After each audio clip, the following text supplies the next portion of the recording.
So I'd like to ask, I've been feeling this fatigue quite often, like not being enthusiastic and passionate. Yeah. So what does it mean? It means that there's contradiction in your vibration. It means you have resistance. It means you've been focusing upon things that your inner being doesn't focus upon.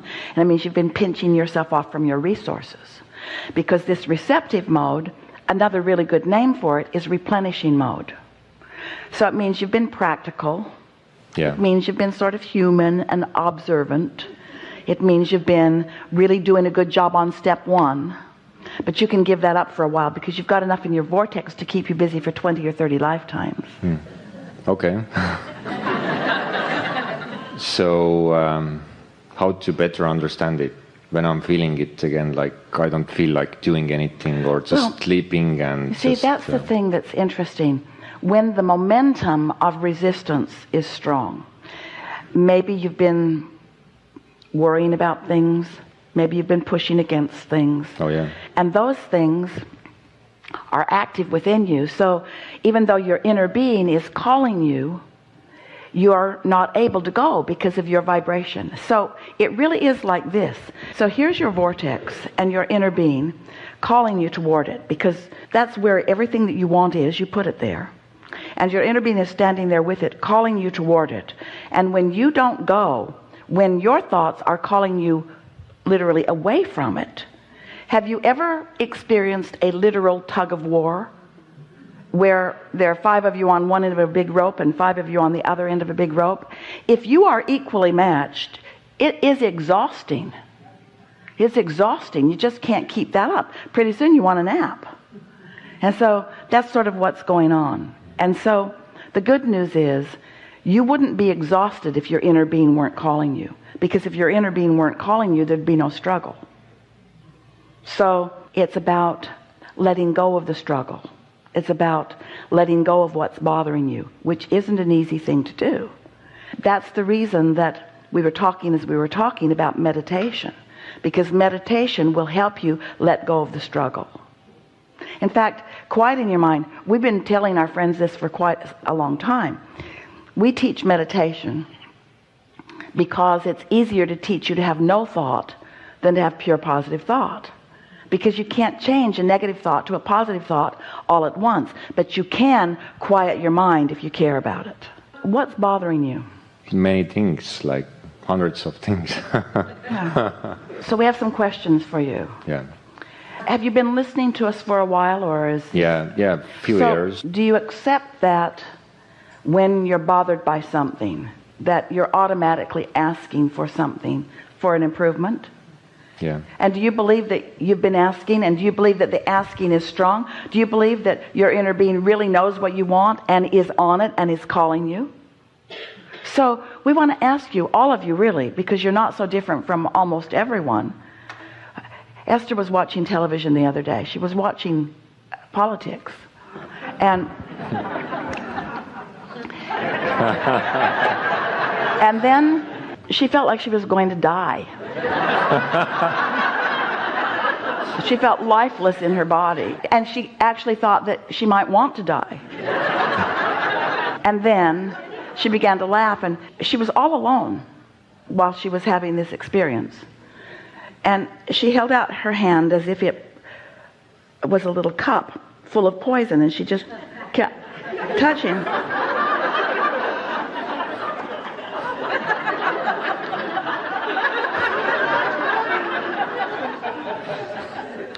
Not dead yet.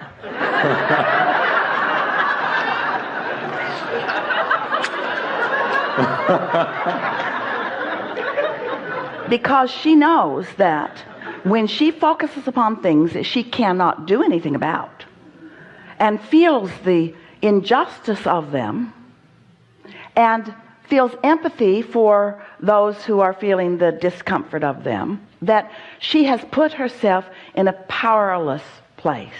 So much so that she really was feeling lifeless. Now, fortunately, Esther knows. She knows that she can meditate. She knows that she can quiet her mind. She knows that she will bounce back quickly. In fact, we think that's what goes on with so many of you. You're so good at bouncing back, you're willing to eat poison. But what we want you to understand is life is supposed to feel good to you. And so eat a little of it. That's what contrast is. And launch your rockets of desire. And then get general enough in your thoughts. That's what meditation will do. It will quiet your mind back to the basics enough that then new thoughts about all of those new pathways can be made. It's like this. You don't mean to do it, but all of you do it. Esther 2 is that you know what you don't want and you know what you do want. So you make an effort to get back to what you do want with many of the processes. Esther uses every process that we've ever offered. Focus wheels. She writes thousands of focus wheels. She tries to get on rampages of appreciation. In other words, she tries to find positive thought. So you participate in a thought that doesn't feel good, and then you improve it, and then you participate in a thought that doesn't feel good, and you improve it, and you participate in a thought that doesn't feel good, and you improve it, and you participate in a thought that doesn't feel good, and you improve it, and then you participate in a thought that doesn't feel good, and you improve it, and pretty soon you just make a little rut, a little groove. Even though your inner being's way over there, you can't quite make it out of that rut. It's like you've got a leash that you only let yourself out a little ways on it before you jerk yourself back. The other day, we had a really good conversation with a nice man who was having a hard time on a lot of things. In fact, he reminded us of the way you were feeling. And so we said, just call out some negative emotions. And we're going to tell you the word that we would use to describe that negative emotion. So he said discouraged, and we said disconnected. And he said angry, and we said disconnected. And every word that he offered, we said disconnected, because it's all the same thing. Doesn't matter what word you use, it's disconnected from who you are. It's not receiving. It's not replenishing. It's too much poison. So then, later in the conversation, we were talking about what the remedy is. What is the remedy when you're discouraged? Meditation. What's the remedy for when you're angry? Meditation. When somebody encouraged Jerry and Esther in 1984 to meditate, they left that place saying to each other, meditation is so weird. Jerry said, we're business people. I like practical things. One day, someone told Jerry that she could see his aura, and he just avoided her for the rest of the time. Because that stuff doesn't seem practical. Here I am in the real world with things to do and places to go and people to see and so on. And you've been trained to be objective and weigh the pros and the cons and the pluses and the minuses, and it feels logical to observe. It does. But you've got to put it into context. Observation of what is, constant observation of what is, will hold you only in what is. And this is what's so interesting about this. As you have been observing what is and launching a rocket, and observing what is and launching a rocket, and observing what is and launching a rocket, and here's your inner being over here with all of these rockets calling you over here, but when you keep observing only what is and you don't go, it is exhausting. You got to go.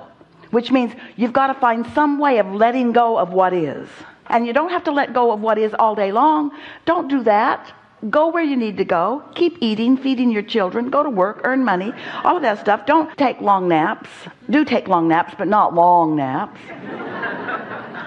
But find a way to quiet your mind enough that you can begin to let some of what you've been asking for come in. And it is our promise to you. You see, it feels like I'm going to need the money before I feel better, or I'm going to need the relationship before I feel better, or I'm going to need to be recognized at work, or have more respect before I can really feel good. But that isn't true. You just need a little satisfaction. You just need a little satisfaction, and then a little more, and then a little more, and then a little more.